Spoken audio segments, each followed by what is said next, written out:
사무엘상 17장 39절로부터 52절까지 말씀. 자, 이 말씀을 우리 마음에 담아서 한 절씩 교독하겠습니다. 다윗이 칼을 군복 위에 차고는 익숙하지 못하므로 시험적으로 걸어보다가 사울에게 말하되 익숙하지 못하니 이것을 입고 가지 못하겠나이다 하고 곧 벗고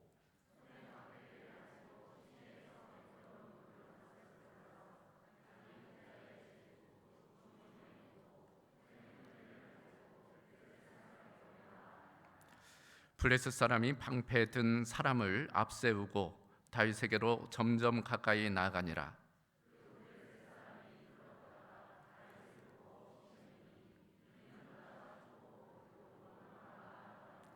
블레셋 사람이 다윗에게 이르되 내가 나를 개로 여기고 막대를 가지고 내게 나왔느냐 하고 그의 신들의 이름으로 다윗을 저주하고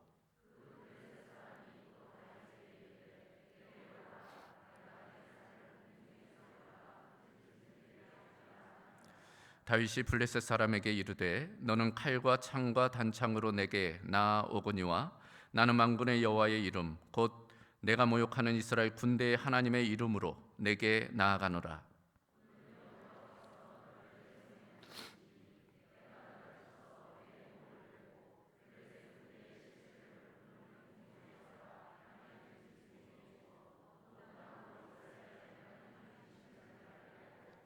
또 여호와의 구원하심이 칼과 창에 있지 아니함을 이 무리에게 알게 하리라. 전쟁은 여호와께 속한 것인즉 그가 너희를 우리 손에 넘기시리라.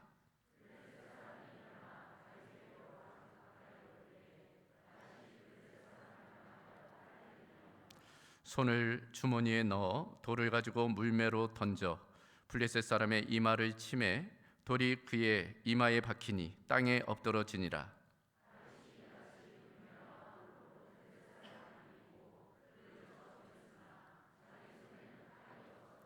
다윗이 달려가서 블레셋 사람을 밟고 그의 칼을 그 칼집에서 빼내어 그 칼로 그를 죽이고 그의 머리를 베니 블레셋 사람들이 자기 용사의 죽음을 보고 도망하는지라. 이스라엘과 유다 사람들이 일어나서 소리 지르며 블레셋 사람들을 쫓아 가이와 에그론 성문까지 이르렀고 블레셋 사람들의 부상자들은 사하라임 가는 길에서부터 가드와 에그론까지 엎드러졌더라. 아멘. 자, 봉독한 말씀 가지고 우리 서정호 목사님 나오셔서 이제 봉헌 기도 먼저 해주시고 골리앗을 향해 돌진하라라는 제목으로 말씀 전해주실 겁니다. 우리 목사님 앞에 단에 서셨는데 우리 열화와 같은 함성과 박수로 3배는 더 큰 소리와 박수로 맞아주시길 바랍니다.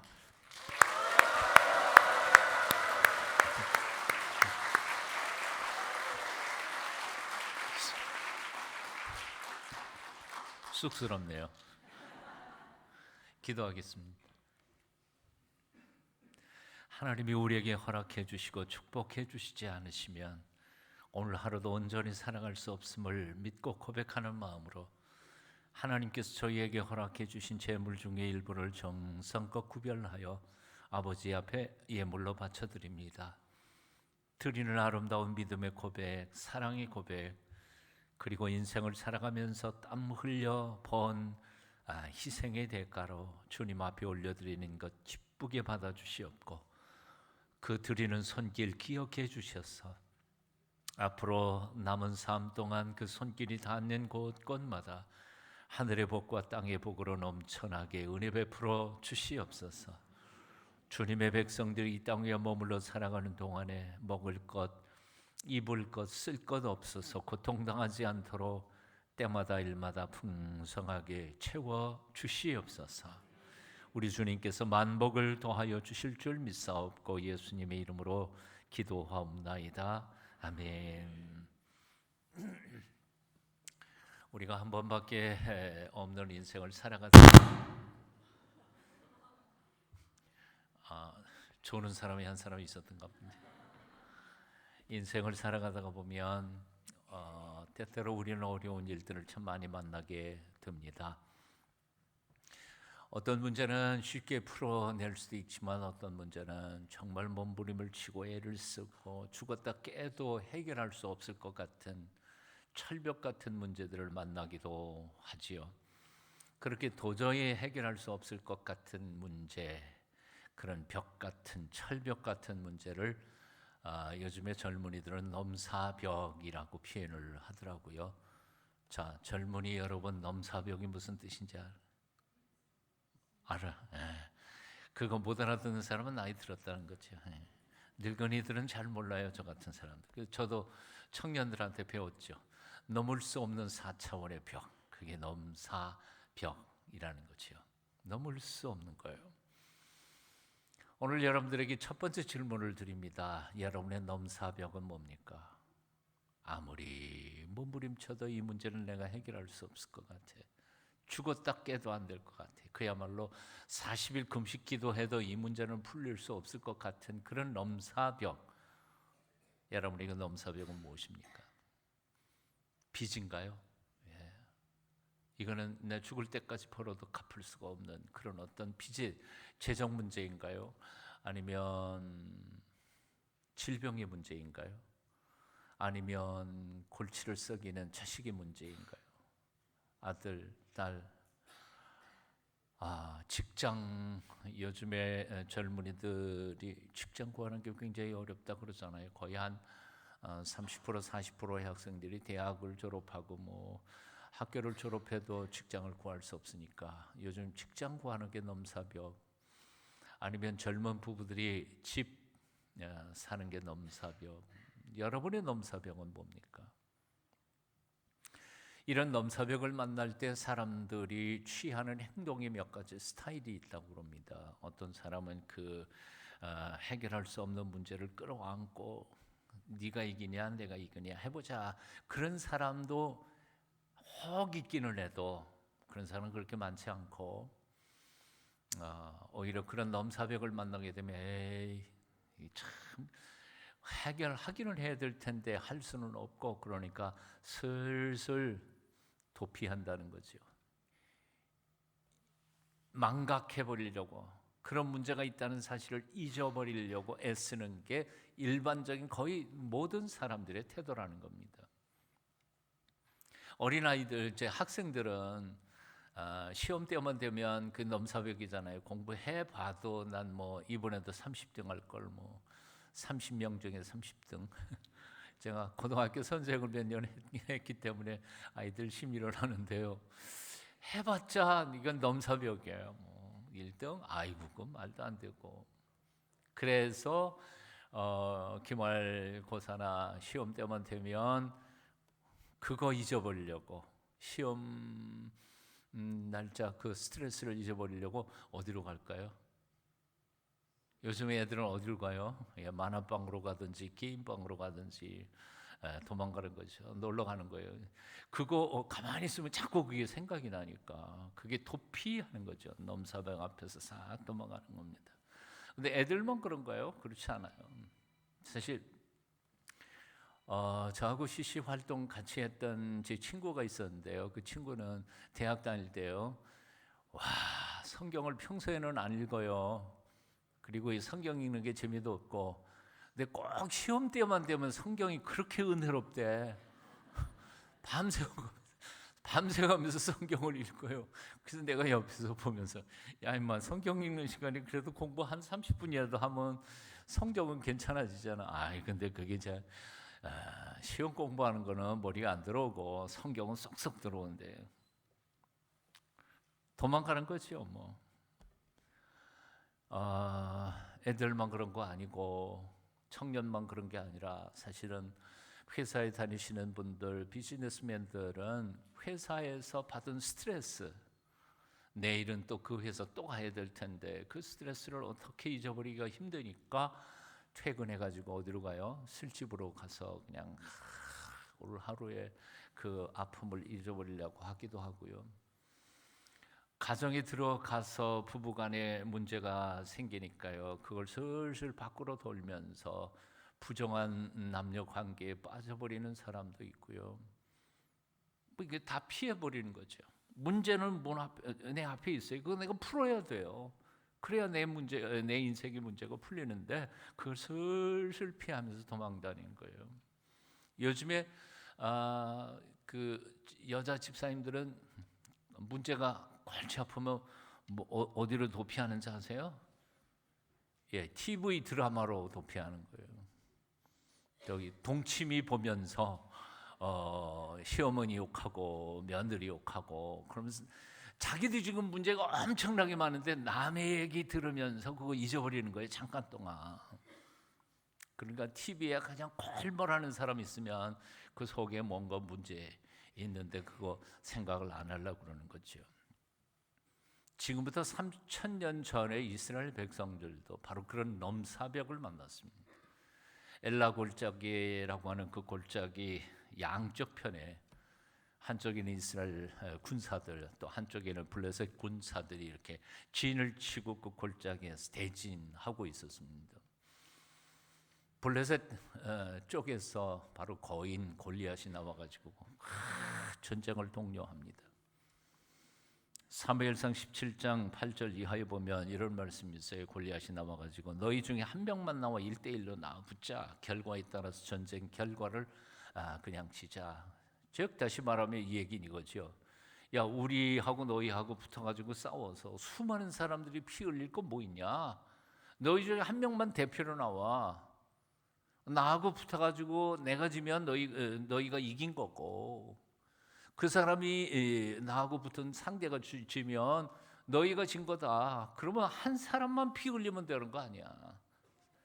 나와라. 그런데 나오는 사람이 없었던 거지요. 이유는 간단해요. 골리앗이 키가 2m 90cm. 별로 놀래지는 않으시네. 자기들 키가 큰 줄 아는 거 봐. 우리 옛말에 구척장신이라는 말이 있어요. 구척장신. 구척이면 굉장히 큰 거예요. 한 척이 30.3cm니까요. 9척이면 30 곱하기 9예요. 3, 9, 27 얼마? 2m 70. 그런데 골리앗은 얼마라고요? 2m 90. 구척장신보다 20cm가 더 커요. 다시 말하면 3m보다 10cm가 작은 거예요. 3m!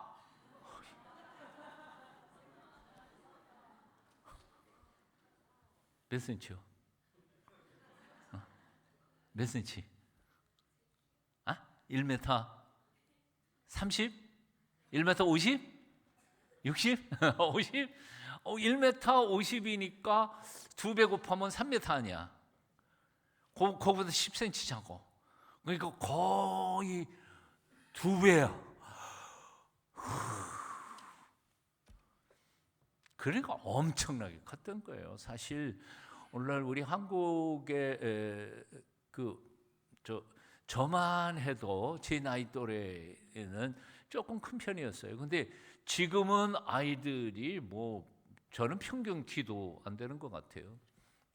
요즘에 청년들 보면 항상 이렇게 올려다보는 친구들이 많으니까요, 거의. 그런데 3,000년 전에 거기면 커도 엄청나게 컸던 거라고 생각이 들어요. 그러니까 사무엘상 17장 24절에 보면 이스라엘 모든 사람이 그 사람을 보고 심히 두려워하여 그 앞에서 도망하니라. 보자마자 도망가 버리는 거예요. 이건 비교가 안 되니까. 사무엘상 17장 11절에 보면 사울과 온 이스라엘이 블레셋 사람이 이 말을 듣고 놀라 크게 두려워하니라. 누구도? 사울과 이스라엘 백성들이. 사울 왕도 놀라서 크게 놀라서 도망가 버린 거예요. 사울 왕도 성경을 주의 깊게 읽어보면 보통 이스라엘 백성들의 머리 하나는 더 큰 사람이라고 그랬어요. 이게 사울 왕도 작은 키 아니에요. 이스라엘 백성들 속에서는 거인에 속하는 사람인데 사울 왕도 크지만 골리앗에 비하면 비교도 안 될 만큼 연약한 모습이었죠. 그러니까 다 도망가 버린 거예요. 그냥 초장에 다 도망가서 저 이스라엘 가보신 분들은 알겠지만 성지순례에 굴들이 많아요. 굴들이. 그래서 굴 속에 다 들어갔고 마치 개미 굴 속에 들어가서 그냥 눈만 빵긋하고 밖에 내다보는 것처럼 그러고 덜덜 떨고 있었던 거죠. 근데 그렇게 얼마나 40일 동안을 일방적으로 엘라 골짜기 한복판에 거인 골리앗이 와갖고 소리 야 이 비겁한 놈들아 나와라 나와라 한 명도 못 나가는 거죠. 그러다가 보니까 그 싸움을 독려하기 위해서 골리앗이 뭐 여호와 하나님도 욕하고 뭐 이스라엘 백성들 다 비겁한 놈들이라고 욕지거리 막 해도 그래도 아무도 못 나오는 거죠. 근데 그 전쟁터에 10대 소년이 등장합니다. 오늘 본문에 있는 것처럼 다윗이라고 하는 소년이에요. 10대 소년. 아까 그 동생인가? 오른쪽이? 누나고 10대야? 10대. 이 나이라고 생각하면 돼요. 동생도 10대야? 몇 살? 14살? 요만큼이에요, 요만큼. 다윗이 나타났어. 근데 다윗이 전쟁터에 나온 이유가 뭐예요? 군인으로 나온 게 아니에요. 아버지가 군인 전쟁터에 나간 형님들 도시락 배달하라고 보낸 거였어요. 이게 배달꾼이었어요. 군인이 아니고. 근데 도시락 배달하러 온 심부름꾼인 소년 다윗이 그 골리앗의 욕지거리 하는 것을 듣고는 화가 난 거예요. 지가 어디라고 화가 나가지고 세상에 뭐 저런 놈이 다 있나 그리고 화를 낸 거죠. 그러니까 그리고는 내가 저 골리앗 저놈은 가만 내버려두면 안 되겠다. 그리고 나선 거죠. 골리앗하고 싸우겠다고 나서니까 맏형인 엘리압이 다윗이 몇째 아들인 줄 아세요? 8째 아들이야. 위에 형님이 7명이나 돼.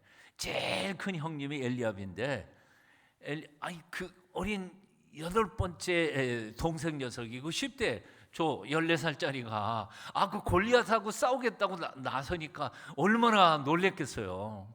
그러니까 엘리압이 그 사무엘상 17장 28절에 보면 그거는 이제 여러분 읽으시면 되고 이제 읽지 말고 제 얘기를 들어야 되니까 그거를 좀 쉬운 번역으로 제가 풀어서 얘기하면 이런 거예요. 엘리압이 이렇게 말하는 거예요. 쉽게 풀면 야 이놈아 너 우리가 지금 전쟁 놀이 하는 줄 알아? 이거 전쟁 놀이 하는 거 아니야. 여기 진짜 전쟁터야. 근데 네가 어디라고 나서 너 집에나 가.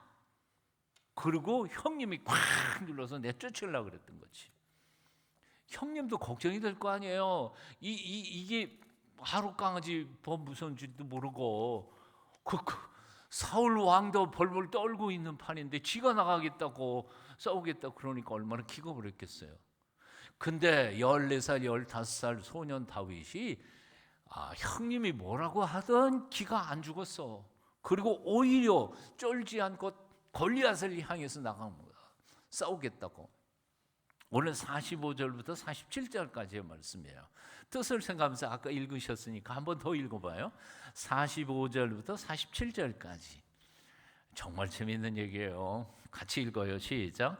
다윗이 블레셋 사람에게 이르되 너는 칼과 단창으로 내게 나아오거니와 나는 만군의 여호와의 이름 곧 내가 모욕하는 이스라엘 군대의 하나님의 이름으로 내게 나아가노라.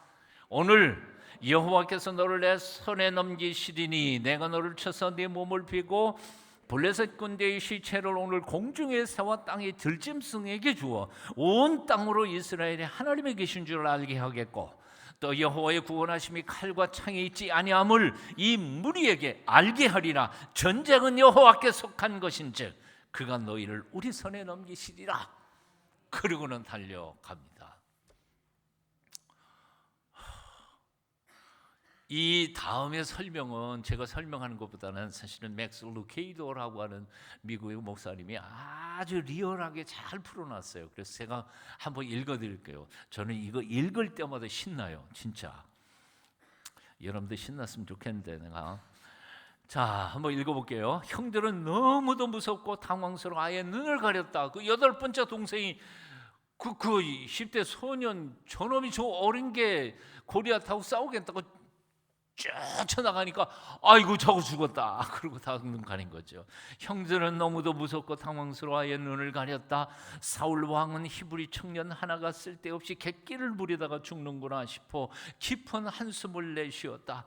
골리앗은 고개를 젖히고 껄껄 웃었다. 그 바람이 투가 훌떡 넘어가면서 맨 이마가 손가락 두 마디만큼 드러났다. 다윗은 그 순간을 놓치지 않고 목편을 겨두었다. 골짜기엔 정적만 흐르고 오직 물매 돌리는 소리만 들렸다. 웽웽웽. 마침내 돌멩이가 허공을 가르고 날아가 골리앗의 머리를 정확하게 강타했다. 거인의 눈동자가 풀리고 무릎이 꺾이고 통나무 넘어가듯 쿵 쓰러지더니 그대로 숨을 거두었다. 다윗은 골리앗의 칼집에서 장검을 꺼내들었다. 그리고 거인의 목을 내리쳤다. 박수 안 쳐요? 이걸 상상만 해도 너무 우와. 역사상 소년 다윗이 그 골리앗의 키의 절반밖에 안 되는 소년 다윗이 골리앗을 쳐 이긴 이 사건, 이건 엄청난 이야기예요. 엄청난 이야기. 그래서 이것은 단순한 신학자들이나 혹은 목사님들이나 신부님들만 이것을 깊이 묵상하고 책을 쓰는 게 아니고요. 지금도 여러분 그 인터넷에 그냥 딱 올라가 보면 정치학자는 정치학자들 나름대로, 경제학자들, 경영인들 나름대로 이 사건을 예화로 들어서 책들을 얼마나 많이 썼는지 몰라요. 제 조그만 방에도 요 본문 다윗과 골리앗의 전쟁의 싸움에 대한 책을 한번 찾아봤어요. 설교 준비하면서 찾아봤더니 4권이나 나오더라고요. 내가 그걸 위에서 찾아놓은 게 아니에요. 어떻게 읽고 꽂아놓고 그러다가 보니까 원에서 만든 게 아닌데 4권이나 등장하더라고요. 유진 피터슨이라고 하는 사람이 쓴 다윗 현실에 뿌리박은 영성, 맥스 루케이더의 골리앗을 이기는 19가지 습관, 최광식 씨, 이건 한국 사람인데 다윗 대통령, 이건 정치학이에요. 말콤 그레드웰, 다윗과 골리앗, 강자를 이기는 약자의 기술. 우리는 아예 고정화된 생각을 가져요. 아우 쟤는 너무 커서 나는 못 이겨. 이게 일반적인 거 아니에요. 저 회사는 너무 큰 회사라 우리 같은 중소기업이 절대로 이길 수 없어. 그렇게 생각한다고요. 하지만 역사 속에 이 다윗과 골리앗의 비유는 아니, 작아도 이길 수 있는 비결이 있다는 거죠. 조금 전에 읽었던 것처럼 맥스 루케이더는 골리앗을 이기는 소년 다윗의 비결이 19가지나 된대. 19가지.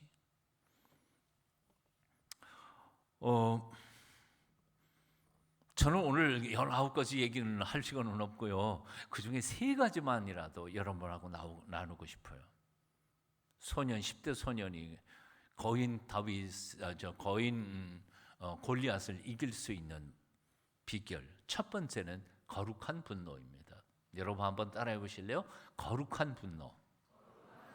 거룩한 분노라고 하는 것은 뭔가 아니에요. 불의한 것을 참지 못하고 불같이 일어나는 성품, 그 성격이에요. 예를 들면 바로 이런 거예요. 아빠는 6.25 때 학도병으로 끌려가서 전사를 했어요. 그 하나 이제 결혼을 했는데 전후 6.25 전후에 6.25 전쟁 후에 그 어린 꼬마가 엄마하고 둘이 살고 있었던 거죠. 근데 아시는 것처럼 전쟁 후에 다 잿더미가 된 세상 속에서 여인이 홀로 어떻게 먹고 살 궁리가 있겠어요. 그러니까 어쩔 수 없이 이 어린 아들을 데리고 살던 젊은 엄마는 할 수 없이 당장 밥풀이라도 해야 되니까 그래서 술집에서 그 잡일을 도와주면서 먹고 살 수밖에 없었어요. 이 어린 아이 소녀는 나이가 어리지만 형들이 뭐라고 하든 5학년, 6학년 형들이든지 중학교 형들이든지 뭐라고 하든 얘는 화를 내는 법이 없어. 힘도 약하고 모자라고 그러니까, 가난하고 그러니까. 그러나 이 아이가 꼭 결코 참지 못하는 거 한 가지가 있었어요. 그게 뭔고 하니, 너희 엄마 술집 잡부라며 그 있잖아요. 이렇게 젓가락 두들기고 그러면서 흥도 와갖고 몇 푼 받아먹고 사는 거. 어린 아이지만 그 말이 나쁜 말이라는 걸 알고 있거든요. 그러니까 형들이 자기보다 키가 2배는 커도 중학교 형이라 할지라도 이 얘기만 딱 들으면 이 꼭지가 돌아가는 거예요. 꼭지가 돌아가니까 한 대 때리고 그냥 늑사하게 두들겨 맞아가지고 기절하는 한이 있어도 싸우는 거지. 너 우리 엄마 욕했어? 달려. 바로 이런 게 거룩한 분노예요. 다윗이라고 하는 소년이 바로 그런 거예요. 저 골리앗하고 나하고 싸워가지고 내가 이겨? 이길 가능성 별로 없어. 하지만 내가 사랑하는 여호와 하나님의 이름을 모독하는 저 나쁜 이방인 저놈을 그냥 내버려 둘 수는 없어. 내가 싸우다가 내가 죽는 한이 있어도 나 싸울 거야. 그게 바로 거룩한 분노라는 거예요.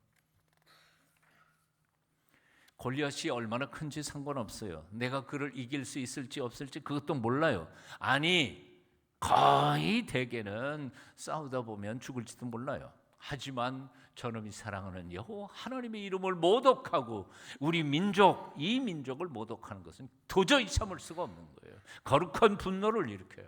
그래서 그 소년 다윗은 이렇게 소리 지르는 거죠. 오늘 26절의 말씀에 보면 이 할례 없는 블레셋 사람이 누구인데 살아계시는 하나님의 군대를 모욕할 수 있겠느냐 하는 거예요. 36절에 살아계시는 하나님의 군대를 모욕한 자를 내가 어찌 그대로 두겠습니까? 20살, 30살, 40살 큰 장정들 다 도망가도 이 10대 소년 다윗은 마음속에 있는 불타오르는 거룩한 분노를 어찌할 수가 없었던 거죠. 다시 말합니다. 거룩한 분노란 사적인 분노하고는 다른 거예요.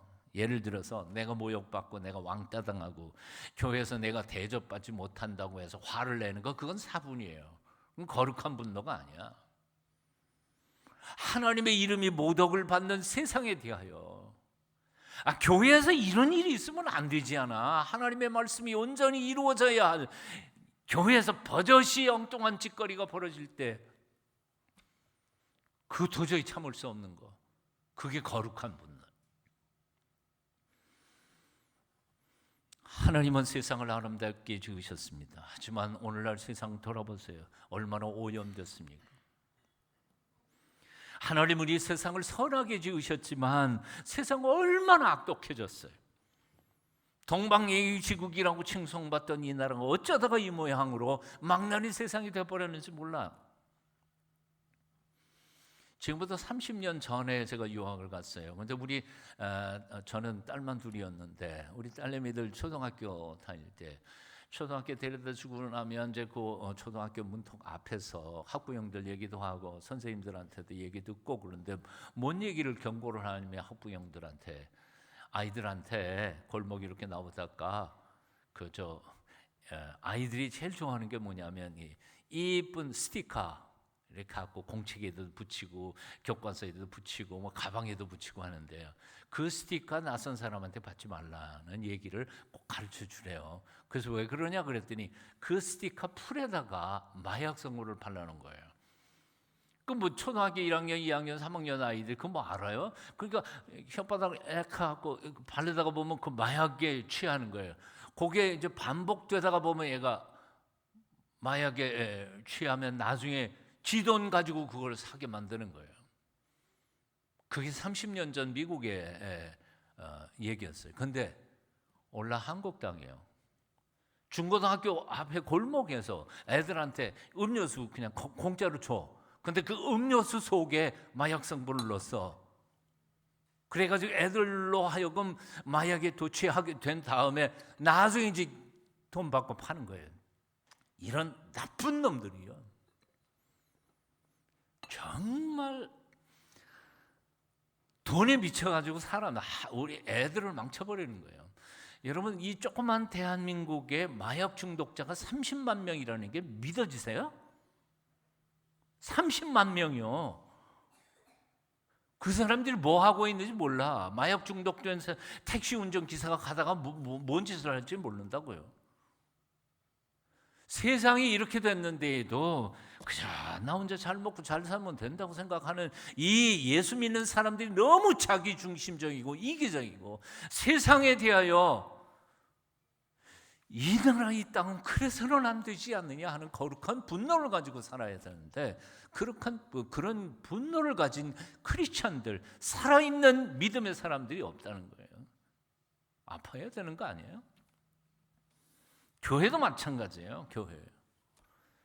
교회 안에 30년 40년 전에 장로님 그러면 뭐 며칠 전에도 그 얘기했어요.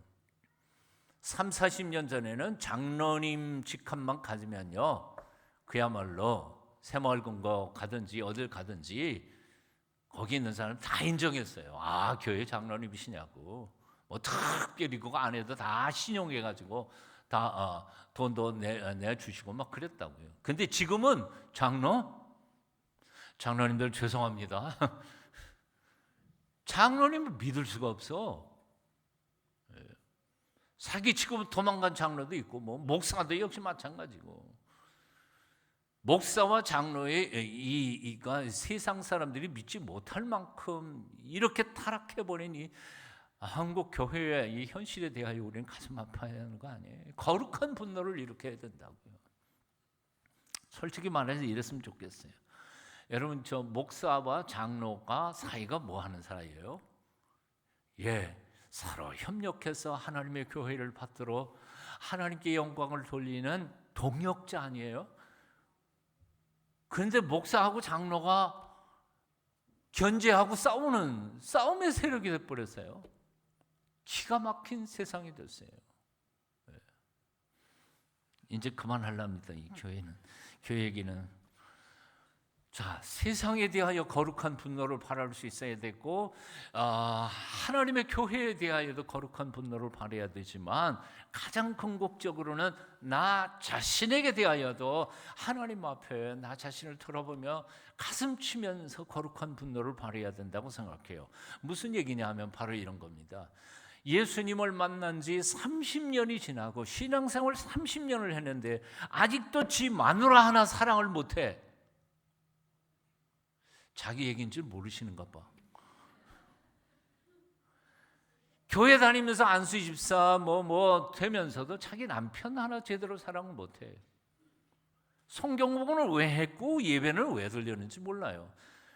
예수 믿으면 변하는 게 있어야 될 텐데, 예수 믿지 않고 세상에서 행하던 거 예배당에 와갖고 똑같이 그렇게 파닥 나누고 싸우고 지지고 볶고, 교회 안에나 교회 밖에나 다 똑같으니까 이건 아니잖아요. 제 얘기 할게요. 이제 여러분들 얘기하는 게 아니고요. 제가 41년 목회를 했는데 작년 여름쯤 돼가지고 저 자신을 돌아봤어요. 아까 우리 목사님 앞에서 제가 고백을 했는데요. 40년 목회한 나 가만히 들어보니까 아는 게 별로 없더라고요. 그래서 이런 생각을 했어요. 와, 이렇게 모르고 또 교인들 앞에는 아는 척하고 설교했네. 너무너무 죄송하고 미안하고. 아는 건 둘째 쳐요. 그 무식한 것보다 더 큰 문제가 뭔고 하니, 나의 인격과 성품이 정말 예수님을 얼만큼이나 닮았을까 하는 생각이에요. 평생 예수 믿었다 그러면서도 예수님을 닮아가는 구석이라고는 한 구석도 없는, 오늘날 우리 주변에 우리 나부터 남부터 이렇게 돌아보면서 예수님을 닮은, 저 사람은 정말 예수님 닮은 사람 같다, 나는 저 사람만큼만 되면 참 좋겠다, 그럴 만한 존경하는 어르신이 그렇게 찾기가 쉽지 않잖아요. 자, 무슨 얘기인고 하니 우리 자신의 가슴을 치면서 우리가 이렇게 했으면 좋겠어요. 내가 신앙생활한 지 몇 년이 됐는데 나의 인격은 아직도 이 모양 요꼴인가? 내가 예수 믿는 사람이라 그러면서 내가 엄마 노릇 제대로 하고 있나? 아빠 노릇 제대로 하고 있나? 내가 권사다운 권사인가? 장로다운 장로인가? 목사다운 목사인가? 기도할 때마다 십자가 앞에서 우리 자신을 정직하게 돌아보면서 하나님의 말씀 앞에 나 자신을 비추어가면서 통곡하고 기도할 수 있는 하나님의 사람들이 될 수만 있다면 그들은 정말 하나님이 기뻐하시는 거룩한 일꾼으로 거듭나게 될 줄로 믿습니다. 그러니까 손가락을 하며만 세상을 향해서만, 정치인들을 향해서만, 여의도를 향해서만이 아니고 나 자신을 향해서도 우리는 거룩한 분노를 발휘해야 된다는 거죠. 자, 그런데 솔직히 생각하면 하나님 앞에서 우리 자신을 돌아보면 우리는 뭐 희망이 없어요. 그렇지만 절망할 필요는 없는 이유가 바로 여기 있습니다. 10대 소년 다윗이 뭐 그렇게 대단치도 않았잖아요. 아까도 얘기했지만 형님이 그 8번째 동생, 네가 어디라고 나서 그러고 했던 그 형은 알아주지도 않았던 저 어린아이라고 생각했던, 근데 형만 그런 건 아니었더라고요. 보니까 성경을 깊게 읽어보면 이 다윗의 아버지도 이 다윗을 인정하지 않았어요. 자, 나중에 한번 거기에 성경을 찾아서 읽어보세요. 이런 본문이 있는 어디에 나오는가 한번 보세요. 이 전쟁터에 도시락 싸가지고 아버지가 형들한테 도시락 배달하면서 아버지가 얘기하는 게 딱 있어요. 뭐가 있느냐 하면 너 이거 도시락 배달하고 갔다가 와. 갔다가 오는데 가서 이거 도시락 배달 꼭 했다고 형들한테 사인 받아가지고 와. 이 얘기 무슨 얘기인지 아세요? 아버지가 아들을 못 믿어. 이놈 자식 도시락 싸가지고 가갖고 지가 저기 산에 소풍 가갖고 지가 까먹고 배달했습니다. 그럴지도 모르겠다는 거예요. 못 믿겠다는 거예요. 그러니까 이 형한테 가가지고 이거 배달하고 받았습니다 하고 사인 받아가지고 안 믿었어. 형은 저 뭐 꼴이나 되겠나, 사람 꼴. 심지어는 사무엘이 다음 대통령, 다음 왕을 이제 점지하러 왔잖아요. 근데 7명은 집에다 딱 놔두고 다윗은 어디로? 야, 니네 형들 중에서 왕의 한 사람 나올지 모르니까, 근데 너는 뭐 까미 아니니까 저기 양이나 쳐. 그리고 내보냈던 게 다윗 아니에요. 사람들은 다윗을 인정하지 않았어. 네가 저 어린 게 뭐 네가 지금 뭐 하겠냐. 그런데 놀라운 것은 그 어린 다윗의 마음속에 있는 거룩한 분노, 하나님을 향한 그 사랑을 누가 보셨냐면 하나님 여호와께서 보신 거예요. 하나님 여호와께서 어린 소년 다윗의 마음속에 있는 거룩한 분노를 보시고 그를 통일국가, 이스라엘의 통일국가의 대통령 왕으로 세우신 거 아닙니까? 즉 다시 말하면 오늘 이 저녁에도 내가 가진 거 없고 배운 거 없고 뭐 자랑할 거 하나도 없어도 내 마음속에 하나님을 향한 거룩한 사랑이 불타오르고 하나님의 말씀이 온전히 세상에 이루어지지 않는 것을 바라보면서 속상해서 거룩한 분노를 바라는 사람이 있다면 그가 누구든지 간에 하나님께서 다윗처럼 써주실 줄로 믿습니다. 여러분의 마음속에, 공동교회 모든 교인들의 마음속에 세상을 향하여 그리고 교회를 향하여 거룩한 분노를 바라며 헌신하는 하나님의 사람들이 다 되시기를 축원합니다. 다윗이 골리앗을 이긴 두 번째 비결이 있습니다. 그것은 뭔고 하니 물맷돌 던지는 훈련이에요. 물맷돌 던지는 훈련. 오늘 본문에서 다윗은 전쟁은 여호와께 속한 것이니 그리고 달려갑니다. 달려가다가 골리앗이 앞에 있으니까 골리앗 앞에 딱 만나자마자 무릎을 딱 꿇고 하나님 이제 저놈을 거꾸로 때려 주십시오 하고 기도했다. 맞다 틀리다?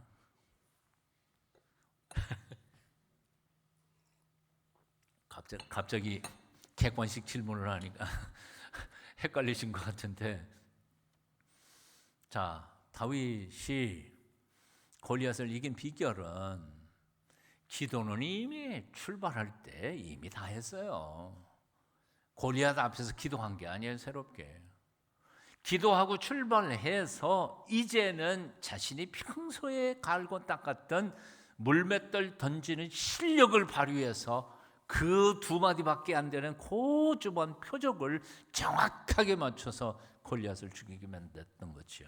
즉 다시 말하면 다윗은 하나님을 향한 거룩한 분노만 있었던 아이가 아니라 평소에 이 물맷돌 던지는 훈련을 수도 없이 많이 했던 거죠. 사자도 잡고 곰도 잡을 만큼이요. 오늘날 이 시대의 가장 큰 문제가 뭔가 하니 오늘날 교인들이 말로만 예수 믿는다는 거예요. 입으로만 예수 믿어. 기도할 줄도 모르고 헌신할 줄도 모르고 선교할 줄도 모르고 사랑할 줄도 모르고 말로만 해. 저희 20년 동안 저를 검도를 가르쳐 주셨던 사범님이 한국의 최고의 고수일 뿐만 아니라 2년 전인가는 인천 검도 세계 선수권 대회가 인천에서 있었는데 거기 대회장이시고 심판장이셨었는데요. 우리 그 사범님이 하시는 말씀이 이런 거예요. 요즘 입으로만 검도하는 놈들이 있어. 뭔 소리인지 여러분들 못 알아들으세요. 입으로만 검도해. 그게 이론은 바삭한데 실제로 죽도 대놓고 보면 그냥 다 두들겨 맞기만 하는 거지. 실력이 없으니까. 그런데 예수 믿는 사람들이 똑같아. 입으로만 믿음으로 고백하는데 기도도 못하지, 봉사도 못하지, 할 줄 아는 게 아무것도 없어. 선교도 못하지. 입으로만 하는 사람들이 너무 많아요. 다윗은 안 그랬어요. 물맷돌 던지는 실력을 했다는 거예요. 제가 강남의 모 호텔에서 한 20여 년 이상 그 사업가들하고 성경 공부를 아침에 늘 하고는 했는데요. 하루는 아침 밥 먹으면서 그 모 회사 회장님이 이런 말씀하시더라고요. 목사님, 요즘 회사 이제 사원들 뽑는데 젊은 친구들 중에 마음에 드는 놈이 없어요. 그러시면서 하는 말씀이 믿음 좋은 놈을 뽑을까, 실력 좋은 놈을 뽑을까, 그게 고민입니다. 그래서 내가 뭘 그걸 고민을 하세요? 믿음 좋고 실력 좋은 놈 뽑으면 되죠. 그랬더니 장로님이 그런 놈 없어요. 교회 열심히 다니는 믿음 있는 놈들은 가만히 보면 실력이 없고, 실력 있는 놈들 가만히 보면 그 교회 안 다니고, 그래서 그 고민이라는 거예요. 오늘 잘 왔어, 우리 젊은이들. 사실은 어제 내가 이 얘기를, 여러분 청년들은 내일 꼭 와야 돼요. 이 광고 해야 되나 그러다가 그냥 아이고 하나님이 알아서 하시겠지 그랬더니 왔네. 아이고 감사해요. 젊은이 여러분 공부 좀 해요. 진짜야. 도대체 학교에서는 그냥 전체 30명 중에 30등 하고 말이야. 예수 믿는 사람들이 그 모양 돼가지고 되겠어요? 네. 오늘날 우리가 살고 있는 세상이 어떤 세상인가를 곰곰이 생각했으면 좋겠어요. 바로 아까 낮에도 우리 목사님하고 얘기했습니다만 4차 산업혁명의 물결이 벌써 5년 전, 6년 전서부터 온 세계를 휘잡고 있습니다. 지금 작년에 갑자기 뜬 게 챗 GPT 얘기가, AI에 대한 이야기가 나오지만 그거 벌써 오래전 얘기예요. 이미 나왔던 것들이에요. 벌써 한 5, 6년 전에 뉴스 보도에 난 게 하나 있어요. 저기 펀드 매니저, 미국 월스트리트의 펀드 매니저 회사가 600명 회사가 있었어요. 그런데 600명 회사의 펀드 매니저들은 거의 다 하버드, 예일 출신들의 머리, 세계에서 제일 좋은 친구들이 거기 가서 세계 금융을 쥐고 있는데요. 그런데 그 600명 펀드 매니저 중에 AI로 대체해 버리니까 뭐 600명이 한 두세 달 걸려던 것들을 한 2시간이면 끝나. AI가 데이터 내가지고. 그래서 그 회사에는 몇 달이 못 돼가지고 598명 인간 펀드 매니저를 내보내고 2명만 남겨놓고 나머지는 AI 펀드 매니저로 대체해버렸어요. 유명한 펀드 매니저 회사에 대한 이야기예요. 영국의 법률 회사의 그 회장이 아예 선포한 게 있어요. 우리 회사는 이제부터는 인간 변호사를 쓰지 않겠습니다. 이유는 간단해요. 인간 변호사는 계속 사례집을 연구를 해야 되잖아요. 기억해야 되잖아요. 근데 뭐 잠도 자야 되고요. 그런데 이 AI는요, 잠 안 자요. 화장실도 안 가요. 휴가도 안 가요. 하루 24시간 365일 쉬는 시간이 없어요. 게다가 계산이나 이런 거 사례 판례들을 쫙 하면 이 법률 회사 30명 변호사가 한 달 걸릴 거 1시간이면 다 데이터 처리 다 해요. 그러니까 뭐하러 30명 쓰겠어요? 그냥 AI 하나, 소프트웨어 프로그램 하나 집어넣지. 이 얘기는 무슨 얘기인고 하니, 앞으로 4년, 5년 안에 지금 잘 나가던 직장들의 거의 대부분이 사람들이 필요 없어요. 로봇가 대체할 거고요. AI가 다 대체할 거고요. 그러면 그런 세상 속에서 살아남을 사람이 누구냐? 선교? 돈을 벌어야 선교할 거 아니에요, 교회에서도. 이런 세상에서 살아남으려면 공부 안 하고 되겠어요? 우리 나이 든 사람들은 어떻게 이제 뭐 살다가 보면 끝나. 그렇지만 이 젊은 사람들은 앞으로 살아갈 세상이 어떤 세상이 될지 몰라. 그러니까 지금부터 정말 머리 깨지도록 열심히 공부하지 않고는 선교는커녕 밥벌이도 제대로 못할 것이기 때문에, 그래서 공부하라는 얘기예요. 여러분의 물맷돌은 무엇입니까? 곰곰이 생각해 보세요. 하나님은 분명히 우리에게 다 달란트를 주셨어. 먹고 살도록 하셨어요. 꼭 뭐 학교에서 1등 해야 된다 그 얘기 아니에요. 하나님이 내게 주신 달란트가 무엇인지를 기도하면서 찾아봐요. 그가 뭐 배우가 되든 아니면 성악가가 되든 아니면 금용에 가든 뭐 조그만 구멍가게라도 하든 뭐든지 간에 하나님이 내게 주신 소명이 무엇인가, 하나님이 내게 주신 달란트는 무엇인가를 지금 어렸을 때부터 깊이 생각하면서 그것을 물어가면서 하나님이 우리 앞길을 인도해 주시기를 기도하면서 노력할 때 하나님께서 우리 그리스도인 젊은이들을 통하여 세상을 아름답게 바꾸어 가실 줄로 믿습니다. 겁먹으라고 얘기하는 게 아니라 지금부터 기도하면서 하나님 앞에 매 달리고 노력할 때 틀림없이 하나님을 믿지 않는 사람들보다 우리 아이들이 훨씬 더 대성할 가능성이 훨씬 더 많을 것이라고 믿어요. 될 거예요. 네. 아멘.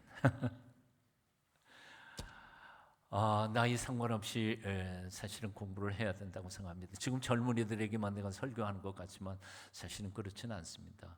저희 올해 제가 71 아니에요. 작년에 70 은퇴했으니까 요즘에도 일주일에 책 2-3권씩 읽어가요. 왜요? 앞으로 10년, 20년 더 살지 모르겠는데 내가 살아있는 동안만큼은 그래도 공부하지 않고는 머릿속에 깨우치지 자꾸 어두워져 가고. 그러니까요. 특별히 교회 안에 영적 지도자 되시는 분들, 목사님 포함해서 장로님들과 권사님들과 안수 집사님들 책 열심히 읽으셔야 돼요.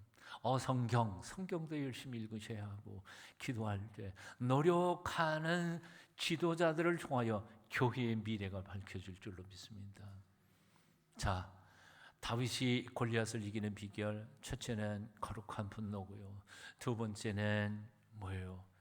하나님이 내게 주신 달란트가 무엇인지를 찾아내서 그것을 개발해서 그것을 사단과 싸워서 이길 수 있는 도구로 노력하고 갈고 닦는 것이라고 생각해요. 마지막 세 번째 소개합니다. 사실은 세 번째가 제일 중요한 비결이라고 생각해요. 사무엘상 16장 13절 성경 가져오신 분들은 한번 빨리 찾아서 읽어보시면 좋겠어요. 사무엘상 16장 13절입니다. 한번 같이 읽어보실까요? 네, 아직도 찾으세요. 네, 조금만 더 기다렸다가 다 찾으셨으면 읽습니다. 사무엘상 16장 13절 시작.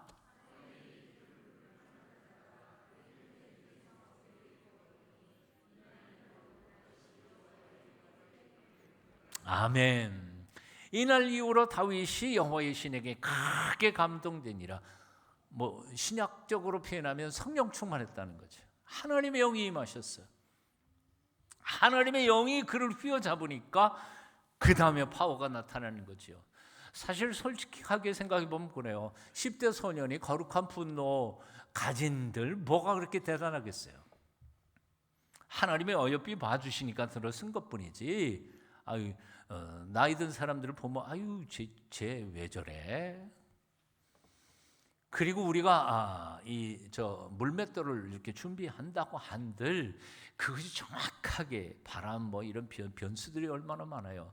내가 갈고 닦은 기술이 정말 그 순간에 통할지 안 통할지는 그건 굉장히 불가능한 일들이 많아요. 40년 목회하면서 제가 느낀 게 바로 그겁니다. 정말 목회 계획을 많이 세웠어요. 정말 계획을 많이 세웠는데 정작 제대로 된 거는 아마 1%도 안 된 것 같아요. 99%는 다 뭐 헛수고한 거예요. 그 1%도 내가 머리가 좋아서 잘 된 게 아니라 사실은 나는 이건 기대도 안 했던 건데 그냥 끼워 넣었던 건데 하나님께서 그걸 들어서 기적을 행하시니까 엄청난 일들이 벌어지더라고요. 그건 나의 노력이 아니라 하나님이 하시는 거예요. 결국 우리의 성공과 실패는 하나님의 영이 우리를 온전히 휘어잡고 우리를 사용하실 때 되는 거죠. 여러분도 아마 제자 훈련을 받으실 거라고 생각해요. 저도 제자 훈련을 참 많이 시켰어요. 뭐 1대1 제자 훈련부터 시작해서 사랑교회에서 나왔던 1년 제자 훈련, 순장 훈련 1년, 그래서 2년. 예수님께서도 12제자들을 제자 훈련을 시키셨어요. 근데 옥하는 목사님이 디자인했던 그 사랑교회에 나온 제자 훈련과는 비교도 할 수 없을 만큼 예수님께서 철저히 12제자를 훈련시키셨어요. 생각해 보세요. 저자 직강이야. 예수님께서 직접 제자들을 훈련시키셨어요. 그런데 옥하는 목사님의 디자인은 어떤 거예요? 담임 목사가 아무리 열심을 해도 일주일에 한 3시간, 일주일에 3시간 해도 그건 정말 철저히 하는 거예요. 그래서 1년 제자 훈련하고 1년은 순장 훈련은 2년이잖아요. 그래 봤자 53주 해가지고 3시간 곱해보면 그게 얼마나 시간이 되겠어요? 별로 많은 시간 아니에요. 그런데 예수님께서는 3년 동안 시간 따로 낸 게 아니에요. 같이 데리고 다니면서 자고 먹고 기적을 해가면서 보여주시고 그 다음에 기적 행하고 저녁에 잠자리 들면서 또 낮에 일어났던 사건 재해석해 주시고 그렇게 철저히 3년 동안 훈련을 하셨다고요. 결과 예수님의 제자 훈련의 결과는 뭐예요? 겟세마네 동산에서 다 도망가 버렸어요. 수제자라고 하는 베드로 3번씩이나 예수님을 저주하면서까지 도망가 버렸어요. 부인했어요. 완전 실패야. 저희 은사인 리처드 포스터 교수님의 개신교의 영성신학에는 거의 뭐 대가이신데 그분이 쓰신 책에 보면 이래요. 영성훈련, 여러분들이 영성훈련 받았다고 해서 거룩해져 가는 거라고 착각하지 마세요. 묵상훈련, 기도훈련, 성찰기도 훈련, 그 훈련 다 해도 여러분들은 그냥 그 절이에요.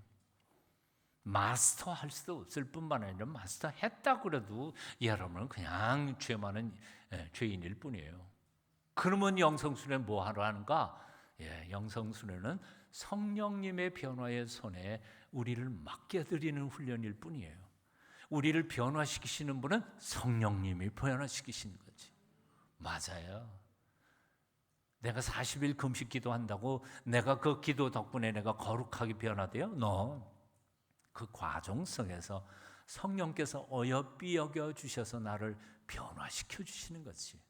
나를 바꾸시는 분도 성령님이시고 나를 붙잡아 들어서 쓰시는 분도 성령님이셔요. 내가 다윗이 골리앗을 이기는 가장 최대의 비결은 성령 충만이에요. 성경 지식도 아니고요. 성령 충만을 사모하십시오.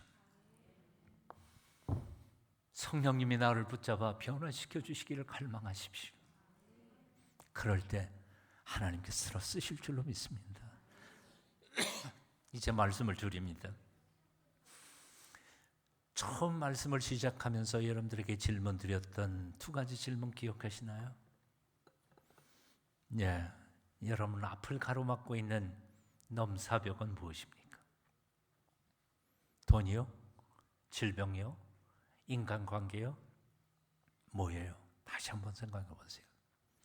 이때까지 그 넘사벽 앞에서 여러분들은 어떻게 행동을 취하셨습니까? 슬슬 피해 다니셨나요? 아니면 잊어버리려고 그냥 온갖 다른 것들을 한번 해봤나요? 이제는 도망 다니지 마십시오. 골리앗의 함성을 들으면서 다 도망 다니던 이스라엘 백성들처럼 그렇게 비겁하게 크리스천의 신앙생활을 하지 말라는 거예요. 우리 하나님이 누구세요? 하늘과 땅을 지으신 창조주 하나님 아니에요? 그분이 전능하신 분 아니에요? 나를 얼마나 사랑했든지 하나밖에 없는 외아들 예수님을 십자가에 못 박아 죽이신 사랑의 나의 아버지 아니에요? 그렇다면 그 아버지가 내 등조에 계시고 나를 통해서 역사하시는데 그까지 골리앗 하나 못 뭉치겠냐 말이에요. 내 앞에 있는 넘사벽의 문제, 이제는 달려들어서 멱살을 잡고 사탄과 함께 더불어 싸우면서 승리하여 하나님께 영광을 돌리는 하나님의 사람들이 다 되실 수 있기를 축원합니다. 사도 바울은 이렇게 말했어요. 이 모든 일에 우리를 사랑하는 이로 말미암아 우리가 넉넉히 이기느니라. 넉넉히 이기느니라. 맥스 루코이더의 글을 마지막으로 읽어드리고 기도해야겠습니다. 맥스 루코이더도 고민을 많이 했던 것 같아요. 그분도 그렇게 쉽게 산 건 아니었어요. 당신이 마지막으로 골리앗 같은 상대에게 맹렬하게 돌진해 본 지 얼마나 되었는가? 그동안 너무 쉽게 물러나지 않았는가? 책상 위에 일거리를 산더미같이 쌓아놓고 그 뒤에 몸을 숨기거나 사람들의 이목을 피해 술집으로 살금살금 기어들거나 금지된 사랑을 찾아 유혹의 침대를 파고들었는가? 그렇게 잠시라도 전선을 잊어버리려는 속셈인 것이었겠지만 잠시 또는 하루 동안은, 아니면 길면 1년 동안은 안정감을 느낄지 모른다. 하지만 일은 언젠가는 끝나게 되어 있고 술도 곧 떨어진다. 도피처로 잡은 사랑은 쉽게 떠나가 버린다. 그때부터 다시 골리앗의 음성이 들려오고 당장이라도 나를 잡아먹을 것처럼 허풍을 떤다. 도대체 언제까지 도망만 다닐 것인가? 하나님 여호와의 이름을 품고 거인을 향해 돌진하라. 이혼이라는 거인아, 넌 절대 우리 집에 못 들어와. 우울증이란 골리앗아, 평생 덤벼봐라. 넌 날 결코 이길 수 없어. 술, 고집, 아동학대, 불안감 내 인생에서 썩 사라져버려라. 물매에 돌멩이를 매겨 거인을 향해 날렸던 게 언제적 이야기였던가? 너무 까마득해 기억조차 나지 않는가? 그럼 이제라도 소년 목동을 모델로 삼으라. 일어나 기도의 물매에 돌멩이를 매겨 사탄의 이마를 향해 날려라. 넉넉히 이기리라. 아멘. 비겁하게 이젠 도망다니지 마십시다. 피투성이라도 성령의 은혜와 능력으로 맞붙어 싸우면서 승리하는 주의 백성들이 다 되실 수 있기를 축원합니다. 기도하겠습니다. 살아계신 만군의 여호와 하나님, 온갖 모습으로 우리에게 다가와 공갈 협박하는 골리앗들을 앞에서 우리가 주눅들지 않도록 우리에게 믿음을 더하여 주시옵소서. 여호와의 구원이 인간의 스펙에 있지 않고 전능하신 하나님에게 있음을 믿고 주님의 이름으로 달려나가도록, 그래서 기적 같은 승리를 맛볼 수 있도록 하나님이여, 아버지여, 우리에게 힘과 용기와 담력을 부어 주시옵소서. 예수님의 이름으로 기도하옵나이다. 아멘.